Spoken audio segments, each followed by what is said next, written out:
కాంగ్రెస్ ప్రభుత్వము రేవంత్ సర్కారు పూర్తిగా రైతాంగాన్ని మోసం చేసినటువంటి సందర్భం ఏదైతే ఉందో దీని రైతాంగం పూర్తి స్థాయిలో ఆత్మవిమర్శ చేసుకుంటా ఉన్నారు. ఎందుకంటే ఈ రోజు అధికారంలో రాకంటే ముందు రైతాంగానికి రుణమాఫీ చేస్తాను, రైతాంగానికి 24 గంటలు కరెంట్ ఇస్తాను, అట్లాగే దొడ్డు సన్నాలకే కాదు దొడ్డు వడ్లకు కూడా 500 బోనస్ ఇస్తాను. ఇంకోటి కేసీఆర్ ఇచ్చేటువంటి కేసీఆర్ 2 సార్లు రైతు బంధు ఇస్తుండు, కేసీఆర్ 10,000 రూపాయలు రైతు ఖాతాలో జమ చేస్తుండు. నేను అధికారంలోకి వస్తే 15,000 రూపాయలు రైతు బంధు ఇస్తా అని చెప్పేసి ఈ రోజు రైతులను నడ్డి విరిచి నిట్ట నిల్వ ముంచినటువంటి నాయకుడు ఎవరైనా ఉన్నారంటే అది దానికి ఉదాహరణ, దానికి నిదర్శనం రేవంత్ గారే అని చెప్పేసి మనం చెప్పొచ్చు. ఈ రోజు ఏదో వడగొట్టినట్టు, ఏదో రైతాంగానికి ఏదో చేసినట్టు మీ ప్రభుత్వమే కదా చెప్పింది రైతుకు ఏకకాలంలో రుణమాఫీ చేయండి. హరీష్ రావు రైతులకు ఏకకాలంలో ఆగస్టు 15 వరకు రుణమాఫీ చేస్తా, హరీష్ రావు రాజీనామా చేస్తా అని చెప్పేసి మాట్లాడినావు. ఇలా నువ్వు విసిరినటువంటి సవాల్ ఎక్కడ ఉంది? ఈ రోజు ఎక్కడ రైతు రుణమాఫీ ఎక్కడ చేసినావు? సుమారు 36,000 కోట్ల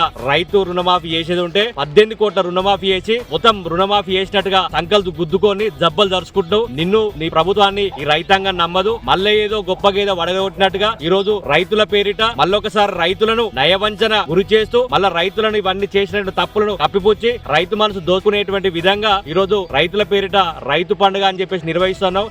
రైతాంగానికి పూర్తి స్థాయిలో రుణమాఫీ చేసినప్పుడే రైతాంగానికి రైతు పండుగ అయ్యి రైతు భరోసా ఈ రోజు ప్రతి రైతు కూడా ఎకరానికి 15,000 రూపాయలు బాకీ ఉన్నావు. సుమారు 2 సార్లు రైతు బంధు ఇవ్వకుండా రైతులను నిట్ట నిలువున మోసం చేసినటువంటి గనునను రేవంత్ రెడ్డి అని చెప్పేసి కూడా తెలియజేస్తా ఉన్నా. దాంతో పాటుగా ఈ రోజు కేసీఆర్ గవర్నమెంట్ లో రైతు పెట్టుబడి సాయం దున్నకాలకు రాకంటే ముందే రైతు బంధు ద్వారా రైతుకు అవకాశం కల్పించి రైతుకు పెట్టుబడి సాయం ఎకరానికి 10,000 అందించిండు. ఇలా దున్నకాలు అయిపోయినాయి, వరి నాట్లు అయిపోయినాయి, కోయడం అయిపోయింది, అమ్మడం అయిపోయింది. కానీ ఇప్పటి వరకు మళ్ళీ పునాస పంట మళ్ళీ పంటలు దున్నకాలకు రైతులు మొదలు పెడుతున్నారు. అయినా ఇప్పటి వరకు కూడా రైతు అకౌంట్ లో ఎక్కడ కూడా రైతు భరోసా పడలేదు. దీన్ని పూర్తి స్థాయిలో రైతాంగం పక్షాన రైతు రుణమాఫీ అయ్యేంత వరకు, రైతు భరోసా అందరి ఖాతాల్లో పడేంత వరకు, రైతు పెట్టుబడి సాయం పడేంత వరకు కూడా రైతుల పక్షాన బీఆర్ఎస్ పార్టీ పోరాటం చేస్తుంది. బీఆర్ఎస్ పార్టీ పక్షాన కేసీఆర్ నాయకత్వంలో మాలాంటి ఎంతో మంది, ఎందుకంటే దేశానికి వెన్నెంకని రైతును కాబట్టి ఆ వెన్నెంకను ఇలా నిట్టనిలను మోసం చేసిన చరిత్ర నీది. ఈ రోజు అధికారంలోకి వచ్చినాక దొడ్డుబడ్లకు